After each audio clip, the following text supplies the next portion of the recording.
La 8e édition du sommet Africité se poursuit à Marrakech. L'événement panafricain se tient sous le haut patronage du roi Mohamed VI depuis 3 jours maintenant dans la ville ocre. Son ambition, repenser le développement urbain, le développement durable également, des villes africaines entre autres. Et ce jeudi était un jour spécial puisque c'était le Climate Day.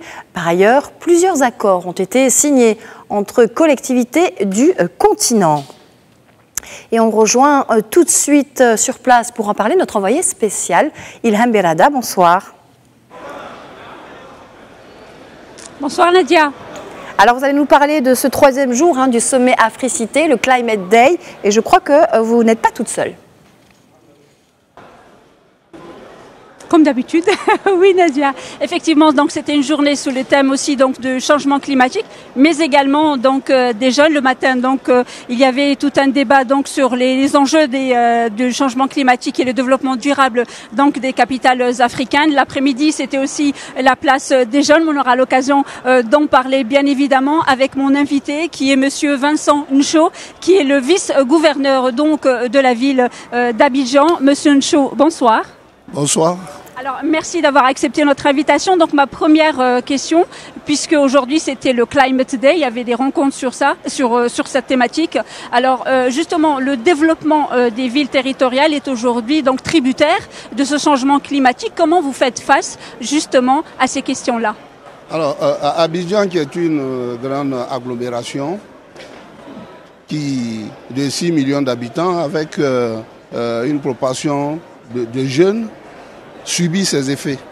Et le gouvernement, par son action, a impliqué les jeunes qui, aujourd'hui, sont ceux qui communiquent.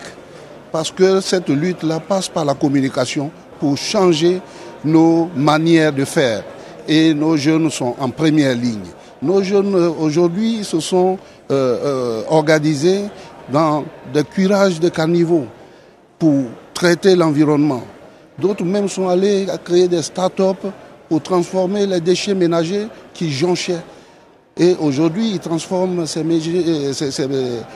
ordures-là en compost qui permet de les vendre pour faire de l'agriculture périurbaine. Et cette production-là revient, permet à nos dames de subvenir à leurs besoins.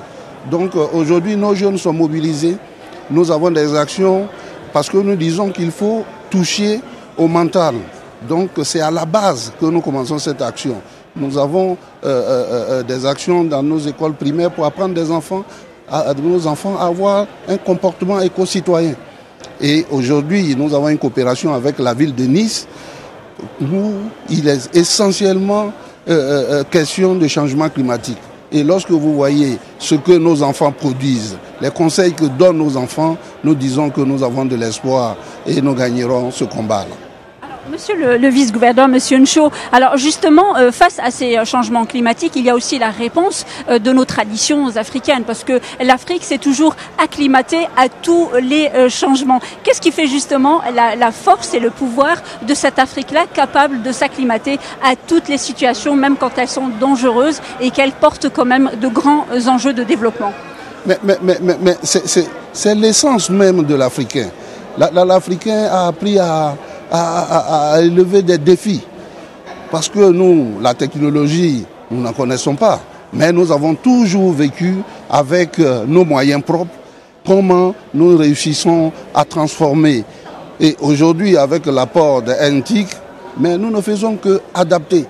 Et je vous dis que l'Afrique s'est tellement adaptée qu'aujourd'hui, au niveau du développement de NTIC, l'Afrique et les pays africains sont en avance. Nous avons des concepts que même l'Europe n'a pas. Et nous avons des jeunes gens qui sont ingénieux, qui arrivent à nous développer des applications inimaginables. Donc aujourd'hui, vous allez dans nos contrées, tous nos parents, et je prends l'exemple de nos mères qui font le vivrier, qui réussissent à faire la programmation, à faire la comptabilité et même à faire la commande avec les NTIC. Pour dire que le développement là est ancré en l'Africain.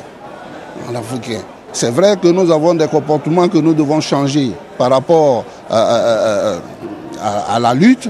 Nos manières de faire la culture doivent changer parce que c'est la déforestation. Aujourd'hui, on nous amène à faire de l'agriculture en ce qui concerne à la Côte d'Ivoire, zéro déforestation. Et je vous le dis que les projets pilotes sont encourageants. Et je pense que cette adaptation-là, elle est née avec l'Afrique.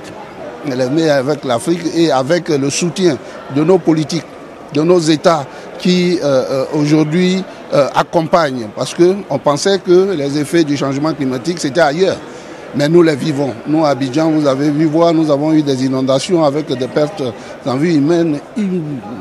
Donc cela nous a amené à avoir des comportements aujourd'hui pour que demain, nos carnivores, qu'on ne bouge pas les carnivores.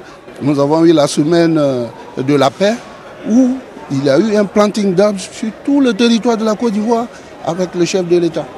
Alors, Monsieur Nso, je rappelle que vous êtes le vice-gouverneur donc de la ville d'Abidjan. Je vous remercie beaucoup d'avoir accepté notre invitation et d'avoir répondu à nos questions. Voilà, Nadia, donc le sommet, la 8e édition du sommet Africité se poursuit ici à Marrakech jusqu'à samedi.